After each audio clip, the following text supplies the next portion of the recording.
অনেক দিন পর পুকুর পাড় থেকে আমার ছেলে এই মোচাটা এনে দিল, আর মোচাটা হাতে নিয়েই আমি ভাবছিলাম যে কি রান্না করব। তো অনেক দিন মশলা খাওয়া হয় না কলার মোচার, তো ভাবলাম যে মশলা করব। আর এই যে আমি এগুলো বাছার জন্য বসে পড়েছি, আর একটা একটা যেহেতু করে এগুলো বাছতে হয় তাই অনেকটা সময় লেগে যাবে, তাই ছেলেও আমার সাথে সাথে হাত চালালো। আর এদিকে আমাদের মা ছেলের মিলেই কিন্তু হয়ে গেল।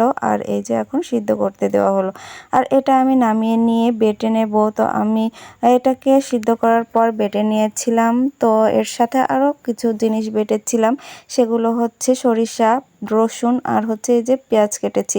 আর আমি গুঁড়ো মশলা যেহেতু অ্যাড করব তাই আমার বেশি কিছু বাটা লাগলো না। আর এদিকে আমি রসুন আর পেঁয়াজ কিন্তু ভাজা হয়ে গেছিলো, আর আমি ওই ফুলটাও দিয়ে দিলাম। আর এদিকে গুঁড়ো মশলাগুলো দিয়ে দেওয়া হলো, আর যখন তেল ছেড়ে যাবে তখনই বুঝতে হবে হয়ে গেছে।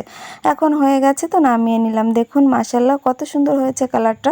কার কার কাছে কেমন লাগলো প্লিজ কমেন্ট করে জানাবেন। ভালো লাগলে লাইক কমেন্ট শেয়ার করে আমার